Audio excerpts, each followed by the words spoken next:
রাখাল পীরের মেলা। মেলায় হাজার হাজার মানুষের জন্য প্রসাদের আয়োজন। ৮ থেকে ৮০ সকলের ভিড়। প্রত্যেক দিন মেলায় নানা অনুষ্ঠান, রকমারি দোকান। আরামবাগের বাতানো অঞ্চলের চকহাজি গ্রামের ছবিটা তুলে ধরছি। চকহাজি রাখাল পীরের সর্বজনীন মেলা ৩১ জানুয়ারি থেকে ৪ ফেব্রুয়ারি পর্যন্ত। মেলা শুরুর আগের দিন ৩০ জানুয়ারি হাজার হাজার মানুষের জন্য প্রসাদের ব্যবস্থা করা হয়। দূর দূরান্ত থেকে গ্রাম্য মেলায় মানুষের ভিড় চোখে পড়ার মতো। আজকালকার দিনে পার্টি, গেট টুগেদার, কসমোপলিটান লাইফস্টাইলের মাঝে এই গ্রাম্য মেলা সত্যি নজর কাড়ছে। মেলা উদ্বোধনের দিন গ্রামবাসীরা নাচের তালে মেতে উঠলেন।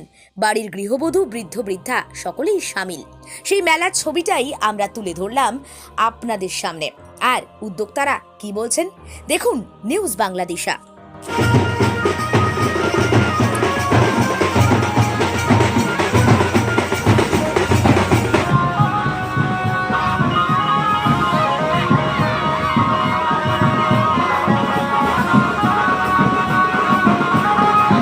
মেলা দিয়ে বলতে আমি তো এটা নিয়ে দীর্ঘ ১২-১৪ বছরের মতো আমি সেক্রেটারি আছি। মানুষ হিন্দু মহিলা যত আমার মিলেমিশে করি, তারা আমি এবছর মানে মনের বাবা মারা যাওয়ার পরে আমি বলেছিলাম যে এবছর থাকটা, তো মানুষ বললো না তোমাদের করতে হবে। সেই অবস্থা মাথার উপর দিয়েও চাপ নিয়ে মানুষকে আনন্দের জন্য সামাজিক কাজ আমি করছি। এবং কালকে চকাজি বাবা রাখাল পীরের ওখানে ১০,০০০ লোক প্রায় দুটো কাজ যেমন খাই খিচুড়ি খাওয়ানো হয়েছে। পীর বাবাকে নিয়ে গোটা বাজার ঘাট ঘুরিয়ে পীর বাবাকে মঞ্চে আনা হয়েছে। এবং এইখানে যে হিন্দু মুসলিমদের যে আমাদের ভালোবাসা, সেটা খিচুড়ি দিন রাত্রে থেকে মানে দুটো পাড়া তাদের অবদান প্রচুর। মুসলিমরাও আছে, দুলে পাড়া একটা বাঘ পাড়া প্রচন্ডভাবে পরিশ্রম করে খিচুড়িটা করেছে। মানে এই মানুষকে খাওয়ানোর জন্য যথেষ্ট সাহায্য করে যে কিভাবে খাওয়াতে হবে, তাদের পরিশ্রম ত্রুটি নেই।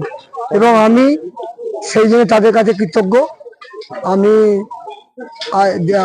মানে ক বছরই মানুষ যখনই মেলা বলে আমি যে না, আমি আমার একটু চাপ আছে, এত চাপ নেওয়া যাচ্ছে না, বলছে না তোমাকে থাকতে হবে, আমরা তো রয়েছি।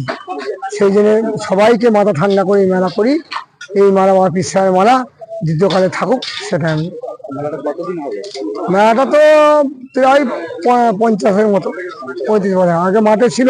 আমার দাদু, সেনু দাদু, সে তিনি করতো। তারপরে দু একজন করছে, দিলীপ মালিক, ভক্তিদা মাইতি, তারা বিক্রি করে নিয়েছে। এইখানে মাঠ থেকে তুলে এসে তারা ছোটোখাটো এনে করে মাঠও করছিল। তারপরে আমাকে তারা বললো যে না, তোমাকে এটা মাথা নিয়ে করতে হবে। এখন পর্যন্ত করে যাচ্ছি আমি।